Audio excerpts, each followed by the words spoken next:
여러분 안녕하십니까? BTV 주간 종합 뉴스 시작합니다. 제2경인선 사업은 인천 남부권 주민들의 수건 사업입니다. 인천 남부권에서 광명을 거쳐 노량진까지 이어지는 노선인데요. 제4차 국가철도망 구축 사업에도 포함됐지만 사업은 진척이 없습니다. 제2경인선 사업을 추진하려면 구로 차량기지를 광명으로 이전해야 하는데요. 광명 지역 반발이 거센 가운데 기획재정부는 차량기지 이전 사업에 대해 타당성이 없다고 결론 내렸습니다. 먼저 이정윤 기자의 보도입니다. 인천 남부권과 서울을 연결하는 제2경인선. 수인선에 신설할 청학역을 출발해 논현과 서창 지역을 지나고 광명을 거쳐 노량진까지 이어지는 노선입니다. 총 연장 35.2km로 사업비는 1조 3,361억 원입니다. 제2경인선 개통 시기는 오는 2029년, 제4차 국가철도망 구축 계획에도 포함되면서 사업 추진에 대한 기대감은 커졌습니다. 하지만 선결 조건 사업인 구로 차량기지 이전 문제가 발목을 잡았습니다. 제2경인선 사업을 추진하기 위해선 구로 차량기지를 광명으로 이전해야 하는데 광명 지역 반발이 거세기 때문입니다. 최근 광명시와 시민사회는 절충안은 없다며 반대 입장을 재차 밝혔습니다. 이미 낡은 정책이며 폐기되어야 마땅합니다. 하지만 기재부와 국토부는 절차적 민주성마저 훼손한 채 우리 광명 시민의 반대에도 불구하고 일방적으로 이 사업을 추진하려 하고 있습니다. 우리의 요구가 관철될 그날까지 결사황전할 것을 천명하는 바이다. 우리의 요구는 명백하다. 구로 차량지 감면정 사업은 무조건 백지화되어야 한다. 기획재정부는 9일 재정사업평가위원회를 열고 구로 차량기지 광명 이전에 대한 타당성 재조사 결과를 발표했습니다. 결론은 타당성 없음, 사업 타당성이 부족하다고 판단한 건데 이에 따라 구로 차량기지 이전 사업은 전면 백지화됐습니다. 구로 차량기지 이전이 무산되면서 제2경인선 예비 타당성 조사도 종결될 예정입니다. BTV 뉴스 이정윤입니다. 보신 것처럼 구로 차량기지 이전이 사실상 물 건너가면서 제2경인선 사업도 새 국면을 맞고 있습니다. 인천시와 지역 정치권은 새로운 대안 노선으로 사업을 추진하겠다는 계획인데요. 시흥 광명 신도시를 지나는 남북 경전철과 연계해 서울 신도림까지 연결하겠다는 구상입니다. 이어서 김지영 기자가 보도합니다. 구로 차량기지 이전을 전제로 추진했던 제2경인선 조성 사업.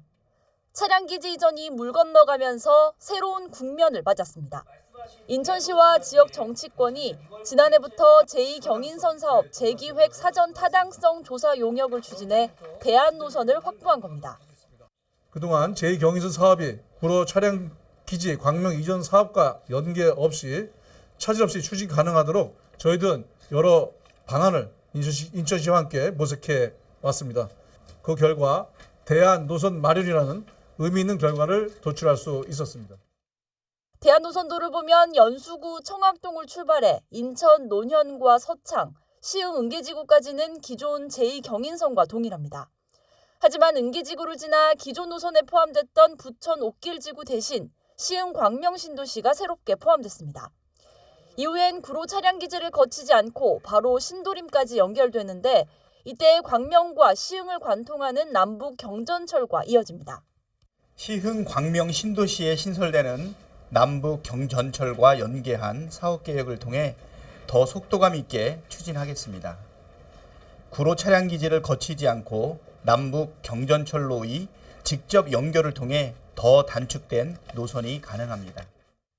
인천시는 남북 경전철과 연계한 대안 노선 계획을 국토부에 제출했으며 국토부는 조만간 사전 타당성 조사를 실시할 예정입니다. 이후 올해 4분기 기재부 예타 대상 사업에 선정될 경우 본격적인 예비 타당성 조사가 진행될 것으로 보입니다. 기재부의 예비 타당성 조사 대상 선정이 조속히 이루어질 수 있도록 국토부, 기재부 등 관계부처와 및 지자체와 적극 협력해 나가도록 하겠습니다. 예비 타당성 조사 기간은 약 1년이 소요됩니다. 예타까지 무난히 통과할 경우 제2경인선 착공이 본격화될 것으로 보입니다. BTV 뉴스 김지영입니다. 네, 보신 것처럼 기재부가 서울 구로 차량 기지를 광명으로 이전하는 사업의 타당성이 부족하다는 심의 결과를 최종 발표했는데요. 구로 차량 기지 이전은 제2경인선 사업의 전제 조건이었던 만큼 지역 철도 계획에도 변수가 생길 가능성이 높아졌습니다. 또 서부권 광역급행철도는 예타 조사 대상에 선정됐습니다. LG헬로 이정하 기자입니다. 기재부 재정사업평가위원회에서 서울 구로 차량 기지를 광명으로 이전하는 방안이 사실상 무산됐습니다. 경기 광명시의 거센 반대로 그동안 난항을 겪어왔던 사업입니다. 구로 차량 기지 이전이 제2경인선 사업의 선행 조건이었던 만큼 이렇게 되면 기존 노선도 영향을 받을 가능성이 큽니다. 이미 인천시에서는 구로 차량 기지 이전 무산을 가정한 대안 노선을 국토부에 제출했습니다. 당시 구체적인 노선은 비공개였지만 이 계획에 부천 옥길이 배제됐을 가능성에 무게가 쏠리며 부천 지역사회가 술렁였습니다. 결국 우려가 현실이 되자 당장 부천 옥길 지역에서는 불만의 목소리가 나옵니다.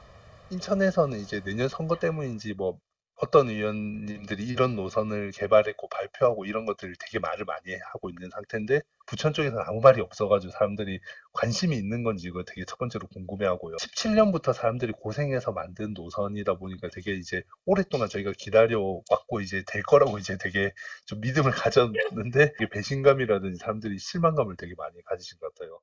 한편 김포에서 지하철 7호선 부천 종합운동장역을 잇는 서부권 광역급행철도 GTX-D는 예비 타당성 조사 대상 사업에 이름을 올렸습니다. 이에 따라 김포 골드라인을 비롯한 부천 등 수도권 일대의 대중교통 혼잡도를 낮춰줄 대안이 한층 탄력을 받을 것으로 전망됩니다. 헬로티비 뉴스 이정아입니다. 다음 소식입니다. 윤석열 대통령의 공약인 재외동포청이 다음 달 5일 출범합니다. 소재지를 두고 서울이냐 인천이냐 막판까지 경쟁이 치열했는데요. 결국 인천 유치가 최종 확정됐습니다. 구체적인 청사 위치는 외교부와 협의를 통해 결정됩니다. 이정윤 기자의 보도입니다. 유정복 인천시장이 사활을 걸었던 재외동포청 유치. 인천시가 결국 유치에 성공했습니다. 막판까지 서울과 경쟁을 벌이면서 정부 발표가 계속 지연됐는데 외교부의 선택은 결국 인천이었습니다. 유 시장은 인천은 재외동포들을 위한 원스톱 서비스가 가능한 최적지라며 시민들이 함께 이뤄낸 쾌거라고 밝혔습니다. 인천과 대한민국의 세계화를 향한 위대한 결정을 이뤄내기 위해 혼신의 노력을 다한 우리 인천의 노력은 성공하였습니다. 인천 시민 여러분, 그리고 재동포 여러분, 인천은 대한민국과 세계를 잇는 출발지이자 대한민국의 미래입니다. 또한 재동포가 가장 편리하게 원스톱 행정 서비스를 받을 수 있는 최적지이자 개청 즉시 업무를 볼 수 있도록 준비된 도시입니다. 재외동포청은 약 750만 재외동포 관련 정책을 총괄하는 정부 조직입니다. 외교부 산하에 신설되는 첫 청급 기관으로 150명 안팎으로 구성될 예정입니다. 정부는 민원실을 포함한 재외동포청 본청을 인천에 두기로 했습니다. 다만 서울에서도 민원을 처리할 수 있도록 통합민원실인 재외동포 서비스 지원센터를 추가 설치하기로 했습니다. 재외동포청 출범은 다음 달 5일입니다. 소재지 발표가 늦어지면서 개청 준비까지 시간이 충분하지 않은 상황. 인천시는 외교부와 개청 준비를 차질 없이 준비하겠다고 밝혔습니다. 또 재외동포청 청사 위치는 외교부와 협의를 통해 조만간 확정지을 예정입니다. 인천시에서는 이걸 반드시 유치한다는 전제에 준비해왔습니다. 그리고 정부하고도 사실상 협의도 해왔습니다. 그래서 이 개청 준비에 따른 시간이 굉장히 촉박한 것은 사실이지만은 준비된 그런 사항이 있기 때문에 지금부터 속도전을 내서 차질 없이 개청이 되도록 할 것입니다. 유 시장은 이번 재외동포청 유치를 통해 인천을 1000만 글로벌 도시로 도약시키겠다고 강조했습니다. 이를 위해 재외동포들에게 의료와 관광, 주거 등 종합 서비스를 제공하는 웰컴 센터도 설치하겠다는 구상입니다. BTV 뉴스 이정윤입니다. 법적 분쟁이 발생하면 재판을 하는 곳, 법원이죠. 그런데 바다 위에서 생긴 분쟁은 회사 전문 법원에서 처리합니다. 문제는 국내 회사 법원이 없어 분쟁 발생 시 해외에서 재판이 진행된다는 겁니다. 이 회사 법원을 인천에 유치해야 한다는 목소리가 커지고 있습니다. 항만과 공항이 있는 인천이 국내 해상 사건뿐 아니라 국제 사건을 다루기에도 최적지라는 주장입니다. 김지영 기자입니다. 해상 운송 중 생긴 갈등을 비롯해 크고 작은 무역 분쟁을 다루는 해사 법원. 국내에는 해상 사건을 전문적으로 처리하는 법원이 아직 없습니다. 관련 분쟁이 발생하면 해외에서 사건을 처리해야 하는데 소송 등에 쓰이는 비용만 매년 3천억이 넘습니다. 해사 전문 법원 신설은 윤석열 대통령의 사법 분야 공약이기도 합니다. 해사법원을 인천에 유치해야 한다는 목소리가 커지고 있습니다. 인천시를 비롯해 정치권과 시민사회 등이 참여한 해사법원 인천 유치를 위한 범시민 촉구대회. 항만과 공항이 있는 인천은 국제법원 설치에 지리적으로 최적화된 요건을 갖추고 있다는 주장입니다. 중국의 경우는 11개의 법원이 있습니다. 해사법원이 있는데 그 해사법원 위치를 보면 국제공항과 항만이 같이 있습니다. 우리나라의 경우 인천이 아니라 다른 지역에 해사법원이 설치된다면 그는 국내용 법원에 지나지 않을 것입니다.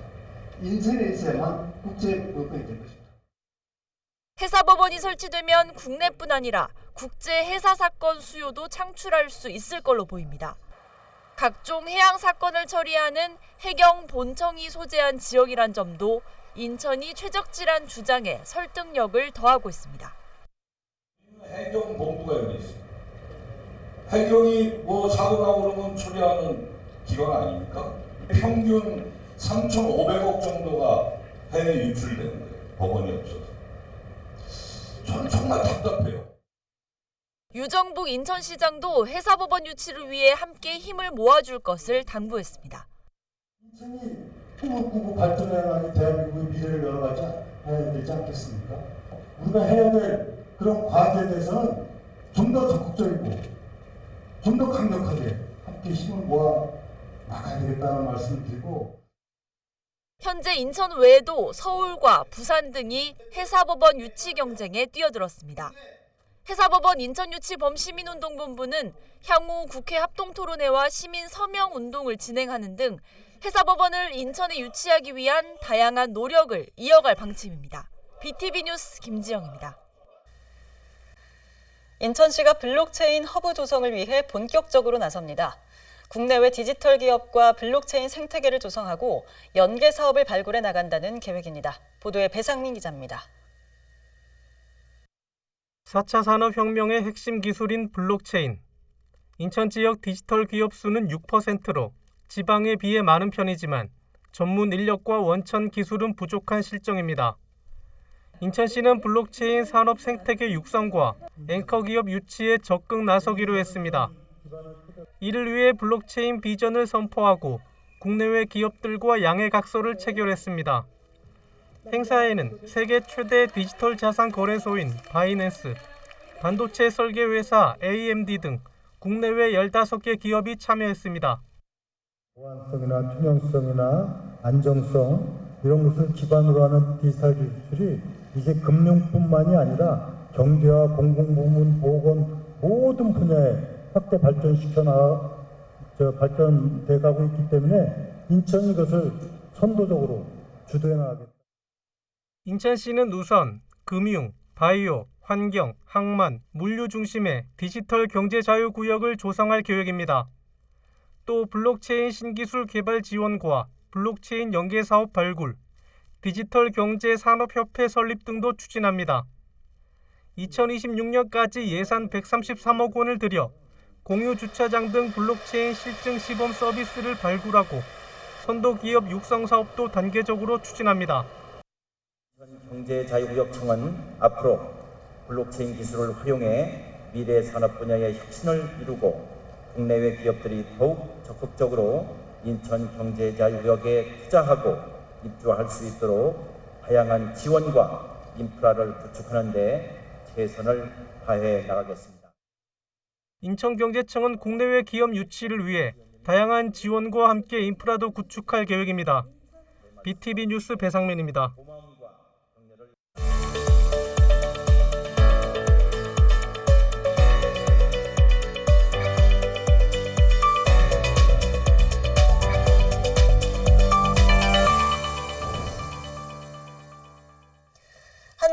인천 교육 이슈를 살펴보는 위클리 인천 시간입니다.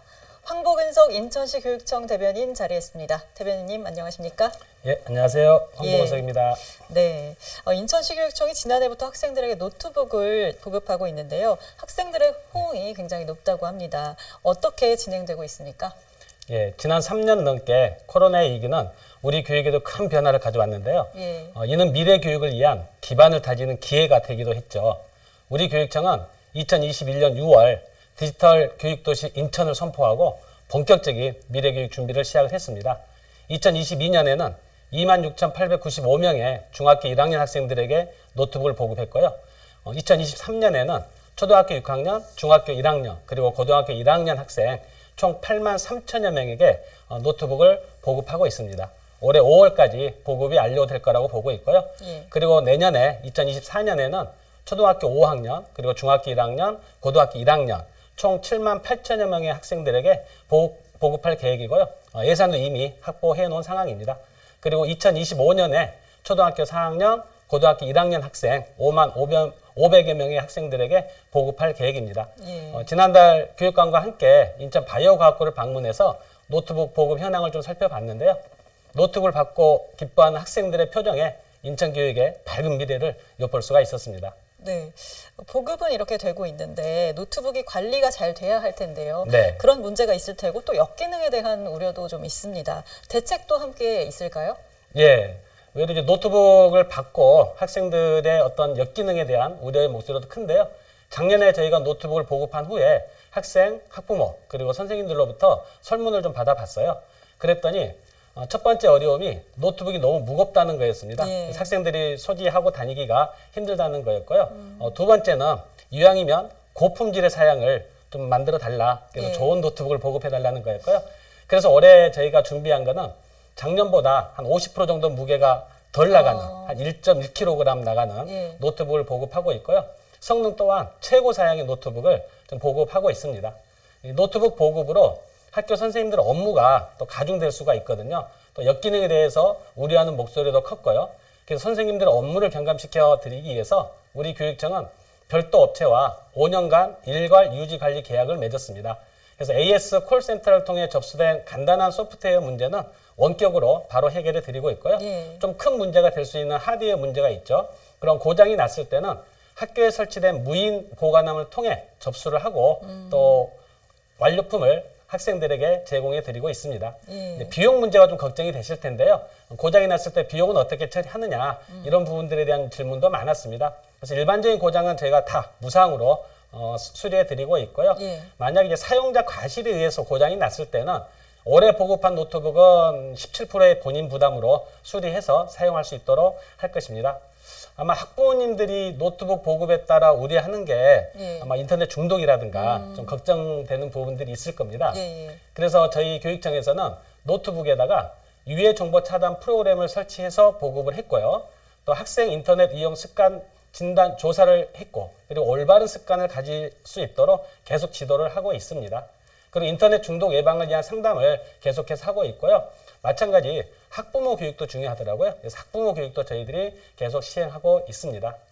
앞으로 이제 인간과 AI가 공존하는 사회가 됐잖아요. 그래서 디지털 세상은 제2의 사회가 됐고 또 코딩 언어는 제2의 언어가 된 게 현실입니다.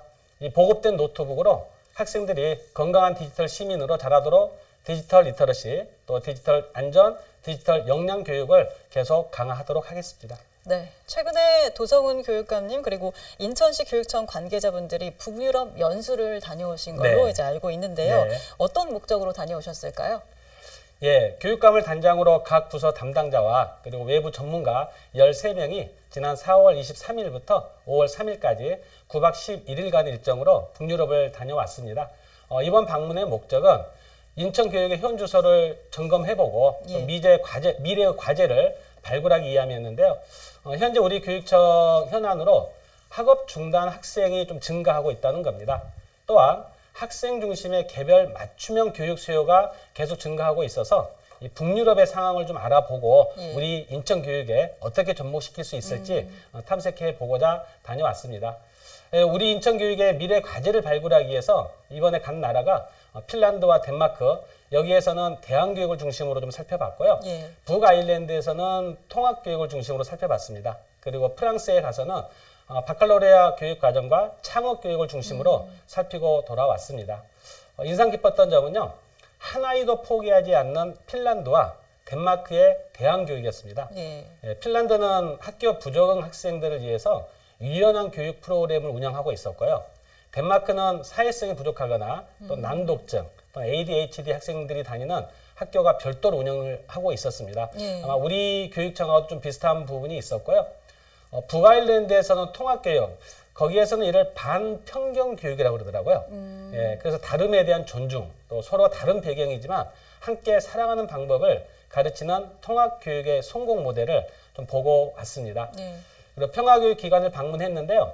다양성을 존중하고 또 상호 의존성 그리고 공평성을 가치로 교육이 이루어지고 있었는데 오는 6월 달에 숙박동까지 개원을 하면 교동에 있는 난정평화교육원이 개원을 하거든요. 예. 앞으로 저희 난정평화교육원 운영에도 아마 큰 도움이 될 것 같습니다. 그리고 이제 프랑스에 가서는 이 모든 가능성을 열어주는 교육을 좀 보고 왔는데요. 최근 챗GPT 열풍이 대단하잖아요. 예. 프랑스에서는 6개월 동안 챗GPT 사용을 금지시켰다고 그러더라고요. 그러면서 한편으로는 작년 12월부터 교사 연수를 진행을 하고 있습니다. 그리고 프랑스에서는 이 새로 오는 디지털 혁명의 시대 그리고 다양한 이슈에 대한 교육들을 하고 있었는데 학생의 행복감을 높이고 자기 주도성을 어떻게 기를 것이냐 예. 또는 디지털 기술을 활용해서 어떻게 가르칠 거냐 또는 학교 폭력 어떻게 해결할 거냐 코딩 교육을 과학과 산업 분야에 어떻게 연결할 거냐 이런 고민들을 하고 있었는데요. 프랑스 교육연맹의 발빠른 IT 활용 교육과 도전과 창의성 이걸 중시하는 프랑스 교육 현장이 매우 인상 깊었습니다. 네, 우리 교육에 잘 접목을 시킬 수 예. 있어야겠죠. 네. 네, 5월 15일이 스승의 날인데요. 네. 지금 청탁금지법으로 선생님뿐만 아니라 학생 그리고 학부모도 꼭 지켜야 할 것들이 있을 텐데 자세한 설명 부탁드립니다. 예, 너희가 와야 봄날이다. 사실 코로나 위기 속에서 우리 선생님들의 희생과 봉사가 학교 현장을 빠르게 안정화시켰잖아요. 정말 모든 선생님께 감사와 존경의 인사드립니다. 15일이 스승날이잖아요. 이 스승날이 존경과 감사의 마음을 나누는 뜻깊은 날이 되었으면 좋겠고요. 몇 가지만 잘 지켜주시면 스승의 날이 더 의미 있게 다가오지 않을까 생각합니다.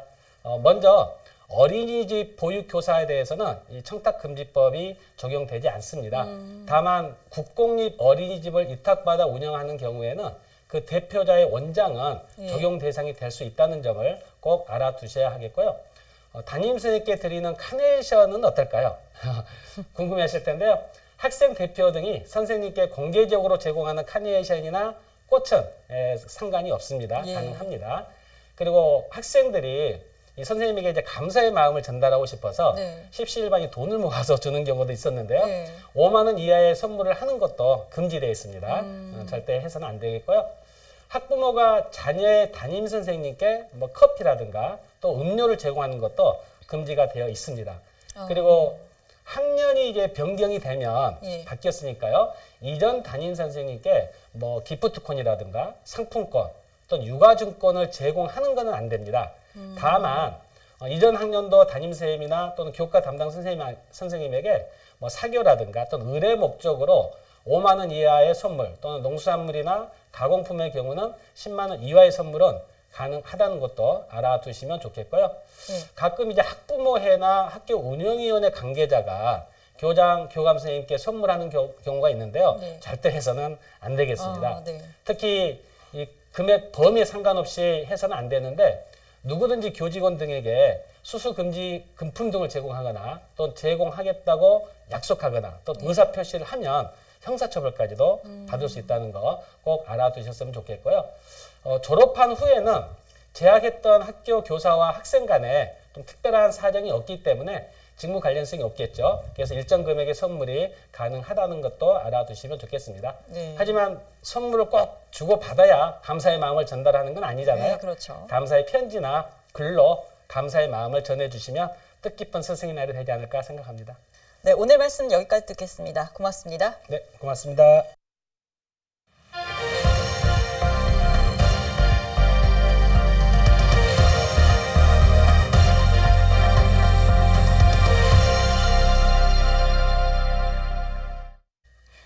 아이를 낳지 않는 요즘 출산율이 0.76명까지 내려간 가운데 어린이집도 빠르게 줄고 있습니다. 최근 5년 사이 전국 어린이집 5곳 중 1곳이 문을 닫았다고 하는데요. 정부의 저출생 관련 대책은 갈수록 다양해지고 있지만 보육 환경 개선 속도는 더디기만 합니다.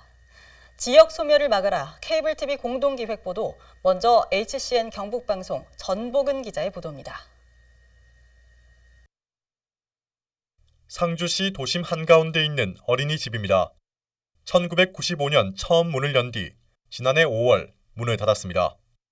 인근 또 다른 어린이집, 개원 20년 만인 올해 4월 폐원했고 이 자리엔 명상원이 들어설 예정입니다. 100명도 넘는 아이들을 대기를 하고 있었고 한 해가 지날수록 그 인원이 점점 줄어드는 모습들을 지금 보고 있거든요. 출산율이 그만큼. 지난해 전국 시단위 기초단체 77곳 중 유일하게 소멸 고위험 지역으로 분류된 상주시. 2015년 60곳에 달하던 어린이집은 현재 28곳만 남았습니다. 24개 읍면동 가운데 어린이집이 한 곳도 없는 지역은 13곳으로 절반이 넘습니다. 내 동네에 어린이집이 없기 때문에 이렇게 시내로 나올 수밖에 없는 현상이거든요. 차량 지원비라든지 또 교통비라든지 이런 게 지원이 안 되기 때문에 저희가 현실적으로 거기 30분 들어가가지고 아이들을 한 명을 태우고 나오기에는 현실적으로 조금 어려움이 많습니다. 어린이집 줄폐원은 상주시만의 문제가 아닙니다. 2021년까지 5년간 전국 어린이집 7,000여 곳이 문을 닫았습니다. 같은 기간 노인 복지시설은 약 9,000곳 늘었습니다. 저출생 고령화 현상을 극명하게 보여주는 단면입니다. 출생률이 해마다 역대 최저치를 경신하면서 정부는 국가의 보육 책임 강화를 내세워왔습니다. 경북도의 보육 관련 사업만 40여 개, 여성과 아동복지정책, 시군구 자체 사업까지 합치면 보육 지원책은 수백여 개가 넘습니다. 저출생 대책은 갈수록 다양해지고 있지만 아이를 낳고 키우는 일은 여전히 망설여지기만 합니다. 어린 자녀를 둔 부모님과 아이들, 자라나는 아이들, 저희 교직원들을 위해서도 그 작은 보건소를 지켜주듯 저희 어린이집도 지켜주셨으면 좋겠습니다. HCN 뉴스 전복울입니다. 어린이집 폐원 증가세, 경기도도 예외는 아닙니다. 저출생에 따른 영유아 감소로 문을 닫는 어린이집이 빠르게 늘고 있습니다. 많은 어린이집들이 정원을 채우지 못하면서 운영에 어려움도 커지고 있는데요. 10,000곳이 넘었던 경기도 내 어린이집이 지난해 말 기준으로 9,430여 곳으로 내려왔습니다. 5년 사이 4,000곳 넘게 줄어든 겁니다. SK브로드밴드 김효승 기자의 보도입니다. 수원의 한 아파트 앞 유치원. 문이 잠긴 채 임대문이 팻말만 걸려 있습니다. 아이들이 뛰어놀던 놀이터는 먼지로 뒤덮였고 시설 곳곳이 부서져 있습니다. 운영난으로 문을 닫은 건데 주변의 다른 곳도 사정이 어렵긴 마찬가지입니다. 일부 어린이집은 예산을 좀 더 지원받을 수 있는 국공립으로 전환하기도 합니다. 국공립으로 전환을 하면은 인건비 지원이 되기 때문에 보육적으로다가 질 좋은 보육과 또 선생님들도 좀 더 능력 있는 선생님을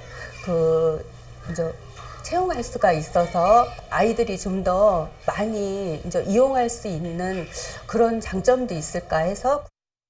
하지만 국공립 어린이집도 운영이 녹록지만은 않습니다. 영유아 수 감소에 코로나와 경제 침체 등이 더해지면서 현재 원생이 정원의 절반에 불과한 실정입니다. 경제가 굉장히 어려워짐으로 해서 근로자들이 퇴직을 하게 되고 영유아의 급격한 감소로 인하여 정원 충족률이 약 50% 정도밖에 되지 않고 있습니다. 그렇게 운영을 하려다 보니까 굉장히 어린이집 운영이 어려운 상황들에 지금 처해 있는 상황입니다. 어린이집 현장의 목소리 들어봤는데요. 실제 통계로 현실을 살펴보죠. 4,098. 최근 5년 사이 폐원한 경기도 내 어린이집 수입니다. 운영난에 매년 수백 곳씩 폐원이 이어지고 있는 건데요. 도내 어린이집 현황 보실까요? 2020년 1,800여 곳이었던 그 수가 2021년 1,170여 곳, 지난해는 말 기준으로 9,430여 곳으로 등록돼 어린이집 수가 10,000곳 아래로 내려왔습니다. 한편 국공립 어린이집의 경우엔 정책적으로 지원하고 있어서 그 수가 증가하고는 있는데요. 하지만 2020년 1,060곳이었던 그 수가 지난해에는 1,320여 곳으로 전체에 비해선 여전히 많지 않은 상황입니다. 국공립이나 민간 어린이집 모두 운영상의 어려움이 계속되고 있기 때문입니다. 경기도 내 어린이집의 정원 충족률은 78%입니다. 많은 어린이집이 정원수를 채우지 못하고 있는 겁니다. 점점 아이들이 줄고 운영이 어려워지면 문을 닫는 곳도 더 늘어나겠죠. 지자체마다 각종 지원금의 국공립 전환 사업들도 이어지곤 있지만 폐원 숫자는 줄지 않고 있습니다. 어린이집 폐원 문제가 다시 경력 단절과 출산율 감소를 비롯한 사회 문제로 이어질 수 있는 만큼 비용이 아닌 투자의 개념, 지역이 아닌 국가적 차원에서 지원을 늘려야 한다는 목소리가 나오고 있습니다. 아이가 줄었다고 해서 보육의 예산을 아이 숫자에 맞게끔 줄이지 말고 시설에 투자한다는 생각으로 보육의 질의 향상을 위해서 투자한다는 생각으로 지금의 지원 규모를 유지하고 좀 더 현실적인 대책 마련에 시급히 나서야 할 때라고 생각합니다. 인구 절벽 속에 줄어드는 어린이집. 단순한 양육이 아닌 아이 키우기 좋은 환경을 조성하기 위해 더 큰 관점에서 해법을 마련해 가야 할 것으로 보입니다. BTV 뉴스 김효식입니다. 저출산 문제 해결 공감대 속에 다양한 정책 방향이 제시되고 있습니다. 요즘 전국적으로 다자녀 기준을 2명으로 완화하는 추세입니다. 하지만 커진 예산 부담이 풀어야 할 숙제로 남아 있습니다. 딜라이브 이승준 기자의 보도입니다. 전국 광역시도 17 중 12곳이 최근 다자녀 기준을 2자녀 가정으로 완화했습니다. 서울시의 경우 이미 조례 개정을 통해 기준을 낮췄고 다자녀 가족 지원 대상을 막내 기준 만 18세로 올리는 방안과 전기료와 난방비, 양육, 보육, 교육, 교통비 등을 추가로 지원하는 조례가 현재 시의회 심사를 거치고 있습니다. 예전과 다르게 2자녀가 이제 다둥이 가정이 된다고 하는 볼 수가 있으니까 그 가족서부터 지원을 한다 하면 좀 더 그 저출산 문제에 대해서 적극적으로 대처할 수 있는 방안이 아닐까 싶습니다. 문제는 예산입니다. 중앙정부 차원에선 정책 방향이 잡히고 있지만 지자체로 범위를 좁히긴 쉽지 않아 보입니다. 혜택을 받는 사람들이 크게 증가하기 때문입니다. 노원구의 현황을 살펴보겠습니다. 3자녀 이상 가구는 약 2,000세대인 반면 2자녀 이상 가구는 약 2만 세대로 지원 범위가 세대 기준 무려 10배 이상 넓어집니다. 지원금 기준이라든지 종류라든지 좀 변경한 후에 2자녀로 확대하는 걸로 그렇게 해야 될 부분이라서 안 그래도 지금 하반기 취급을 해야 되는 상황이에요. 그래서 2자녀로 확대하는 거는 올해 당장 하기는 좀 어려움이. 광역시로 범위를 넓혀봐도 부산시의 경우 예산 부담이 큰 탓에 기준 완화가 2년 넘게 포류 중인 상태입니다. 별로 재정 자립도가 좀 달라서 이제 다른 지역에 비해서 우리 지역에는 다자녀 가구 지원이 좀 적지 않느냐 이렇게 느껴지는 부분들은 있을 수 있습니다. 뭐 일률적으로 이것이 옳다, 이 기준을 따라라라고 할 수 있는 사실은 지금 법적 근거도 없고 또 지역별로 상황이 다르기 때문에 지역의 실정에 따라 복지 범위도 달라질 수 있는 상황. 재정 자립도가 낮은 지자체의 경우 정부 지원이 필요하다는 목소리도 있습니다. 결국 저출산 문제 해결에 유의미한 효과를 보기 위해선 각 지자체별로 집행부와 관련 기관의 면밀한 협의가 필요해 보입니다. 딜라이브 뉴스 이승준입니다. 네, 출산율 저하의 기존 3자녀 이상 가정에 주어지던 다자녀 혜택이 2자녀 가정으로 확대되고 있는 건데요. 한편 정부는 지난해부터 지방 소멸을 막기 위한 대책으로 인구 감소 지역에 예산을 나눠주고 있습니다. 이른바 지방 소멸 대응 기금인데요. 전남 지역의 경우 올해까지 3천억 원 넘게 배정됐는데 현재 어떤 사업들이 진행되고 있는지 살펴봤습니다. LG헬로비전 송하영 기자가 보도합니다. 오랜 기간 수도권에서 생활하다 현재는 신안과 목포 등에서 낙지 조업 활동을 하는 임정인 씨. 지난해 신안군에서 어선을 임대받아 본격적으로 어업 활동에 뛰어들었습니다. 임 씨가 월 임대료로 지출하는 금액은 3만 원 정도. 신안군이 중고 어선을 구입한 뒤 어선 가격의 0.3%를 임대료로 받고 빌려주는 겁니다. 임 씨는 직접 어선을 구입할 경우 수억 원이 필요해 부담스러웠지만 이 사업을 통해 적은 금액으로도 안정적으로 정착할 수 있어 도움이 됐다고 말합니다. 젊은 사람들, 특히 젊은 사람들이 들어와서 이렇게 안주할 수 있고 시골에서 정착할 수 있지 않겠나 싶습니다. 이 사업 혜택을 받고 운영을 해 간다면 충분히 자기가 속한 신안군에서 정착해 내리라 봅니다. 신안군은 지난 2019년부터 청년 어선 임대 사업을 추진하고 있습니다.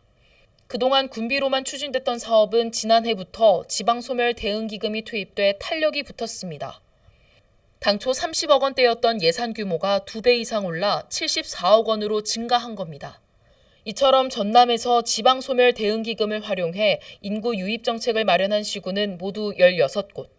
해남군은 오는 2026년까지 솔라시도 기업단지에 전문 기술학교를 설립해 일자리 교육을 제공하고 취업까지 연계할 계획입니다. 진도군은 내년까지 폐교를 활용한 청년 창업 공간을 구축할 예정입니다. 중장기 계획을 수립할 예정입니다. 그러면서 우리의 랜드마크시 어떤 사업 발굴 또 지역 간에 연계할 수 있는 시군 간의 그런 사업들을 중점적으로 이와 함께 전남도가 추진하는 지방소멸 대응기금 사업 또한 청년에 초점을 맞추고 있습니다. 순천과 무안에는 지상 4층 규모의 청년 문화센터가 조성되는데 창업점포와 공유 사무공간, 체육시설 등이 마련됩니다. 광양과 목포, 여수에는 공공산후조리원이 처음으로 설치됩니다. 도에서는 청년 정주 여건 개선, 그다음에 청년들의 창업, 그리고 출산 지원 정책을 3가지 바탕을 기본으로 해서 사업을 발굴했습니다. 지역 소멸 위기에 벗어나기 위해 대대적인 기금을 투입해 새로운 사업에 나선 전남도. 실효성 있는 정책으로 주목받을 수 있을지 앞으로의 성과에 관심이 쏠리고 있습니다. 헬로티비 뉴스 송하영입니다. 네, 보신 것처럼 출산율 감소로 지역 소멸을 우려하는 목소리가 커지고 있죠. 그런데 인천에 폭발적으로 인구가 증가하는 곳이 있습니다. 바로 청라와 검단 등 신도시 개발이 한창인 서구인데요. 최근엔 전국 자치구 중 2번째로 60만 명을 돌파했습니다. 서구는 상대적으로 낙후된 원도심 활성화를 위해 경인고속도로 지하화 사업과 연계한 도시재생에 공을 들이고 있습니다. 이형구 기자입니다.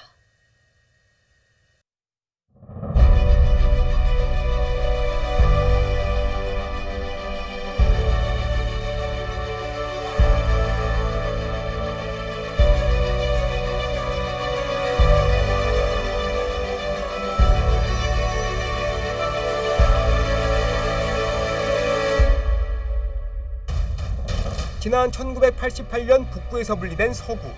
자치구로 독립하고 4년 뒤 현청사에 터전을 마련합니다. 1995년에는 김포군에 속했던 검단을 통합하면서 면적을 키웁니다. 하지만 대부분 논밭 등 녹지로 분구 당시 인구는 15만 명에 불과했습니다. 그런 서구는 검단과 청라 등 잇단 신도시 개발로 지형이 바뀝니다. 미나리밭 일대에는 루원시티 개발이 추진되면서 대규모 아파트 단지로 변모합니다.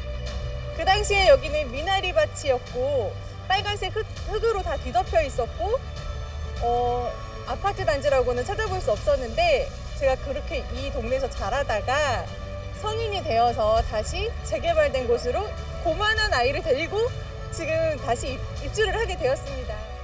상전 벽해 속에 서구 인구는 폭발적으로 증가합니다. 현재 인구는 60만 명. 서울 송파구에 이어 전국 자치구 중 2번째로 많습니다. 그 사이 공항철도와 7호선, 인천자철 2호선 등 철도망이 구축되는 등 각종 인프라도 확충됐습니다.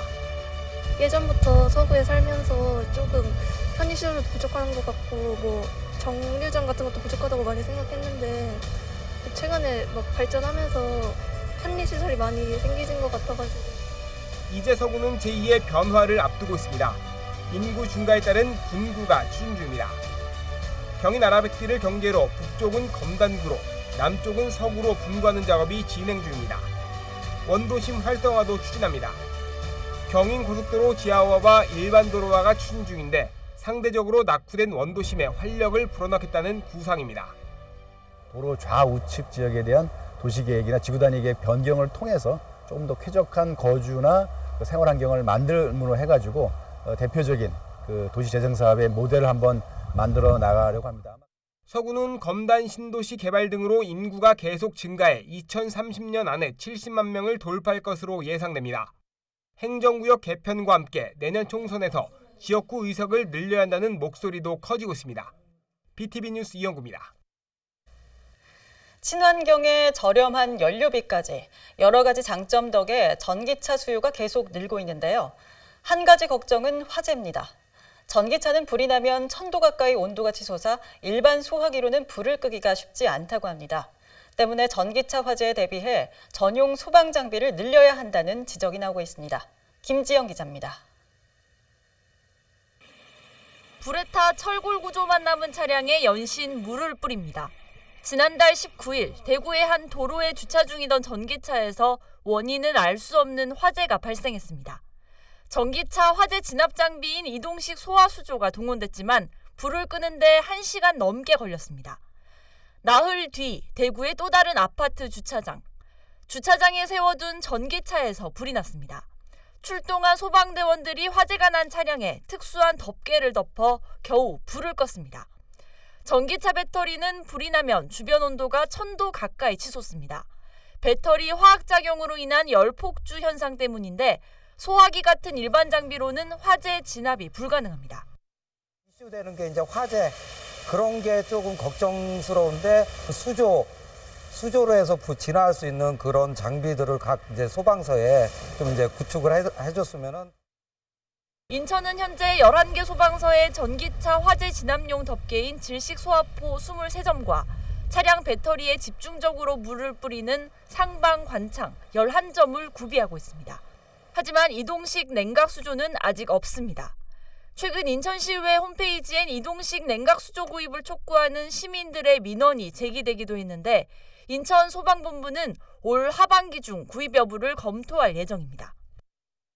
현재 인천 소방본부에서는 질식소와 덮개와 상부 방사 관창을 11개 소방서에 보급하여 전기차 화재 시 대응하고 있습니다. 최근 전기 차량이 늘어나면서 화재도 증가하는 추세로 전기차 화재 진압 전용 장비의 확대 보급에 대한 논의가 계속 진행되고 있고요. 인천의 전기차 등록 대수는 매년 폭발적으로 늘고 있습니다. 승용차 기준으로 2020년엔 1,800여 대, 21년엔 4,000여 대로 2배 넘게 증가했고 작년엔 10,000대를 넘어섰습니다. 지난해 전국적으로 발생한 전기차 화재는 44건. 늘어난 전기차 대수만큼 화재에 대비한 철저한 준비가 필요한 시점입니다. BTV 뉴스 김지영입니다. 이번 주 준비한 소식은 여기까지입니다. 이상으로 BTV 주간 종합 뉴스를 마칩니다. 편안한 주말 보내시길 바랍니다.